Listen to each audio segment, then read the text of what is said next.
The Brooklyn Nets are officially going into rebuild mode as they have made two separate trades with the Houston Rockets and the New York Knicks. Now let's begin with the Knicks. Brooklyn has traded Mikal Bridges and a future second-round pick to New York in exchange for 5 first-round picks plus an additional unprotected swap. Now, one of those 5 first-round picks belongs to the Milwaukee Bucks, and that one's protected. The other 4 are unprotected. Now, along with that, Bojan Bogdanovic is a part of this trade. He's going to Brooklyn.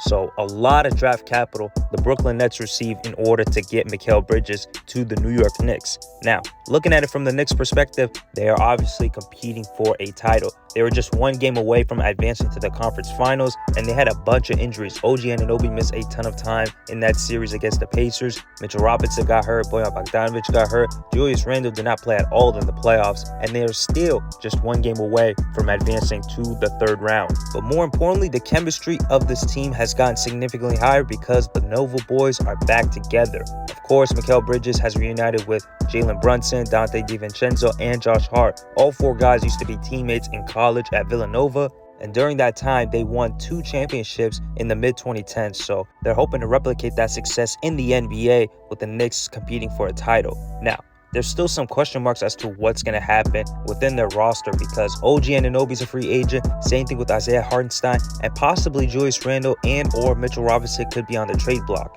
because they're going to have some tough time trying to keep everyone together, along with the fact that Brunson and Mikal Bridges are due for an extension. But let's first focus on OG Anunoby. He just declined his player option. He's officially a free agent, and he's going to command at least $35 million per year, along with the fact that Isaiah Hartenstein could potentially earn up to $20 million per year. So they're going to have to move on from one of those guys. But apparently the plan for New York is to bring back OG Anunoby and try to match up with the Boston Celtics because they believe they are the biggest threat to their conference, which makes sense because they just won an NBA title. And if that's the case, Isaiah Hartenstein is likely on his way out of New York, and possibly Julius Randle and or Mitchell Robinson. It completely depends on how they're able to keep all those guys together. And based on the current roster, at least 6 players are making at least $10 million. And that's not including OG Anunoby, who's a free agent. So it's going to be challenging to see how they're going to keep everyone together. Now, from Brooklyn's perspective, they're clearly going into rebuild mode. It's finally happening. It seemed like they've just been treading water ever since they traded away Kevin Durant and Kyrie Irving. They tried to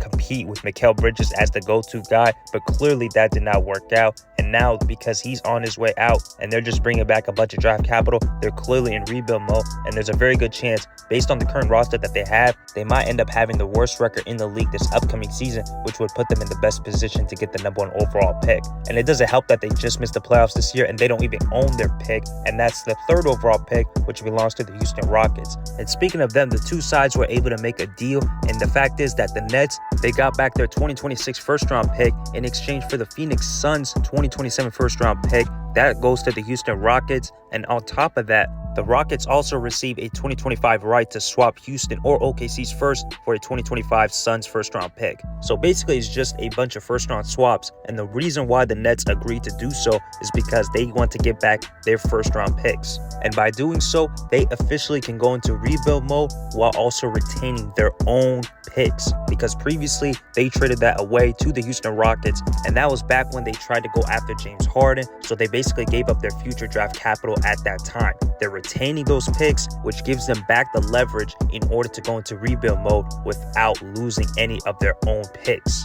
But from the Rockets' perspective, it gives them the leverage on having the Suns' first-round picks, in which they want to use that to possibly go after Kevin Durant. And this is an interesting strategy by Houston because they clearly have shown signs that they want to be aggressive and compete this upcoming season. They currently have the 3rd pick, but they want to trade that away for an established veteran, which explains why they were previously in the hunt for Mikal Bridges, but now they have shifted their direction and possibly going after KD. They've also been in talks with the Grizzlies, possibly going after Marcus Smart, so they're trying to do whatever it takes to try to compete, as they were just on the outside looking in, just barely missing out on the play-in tournament despite having one of the youngest rosters in the NBA.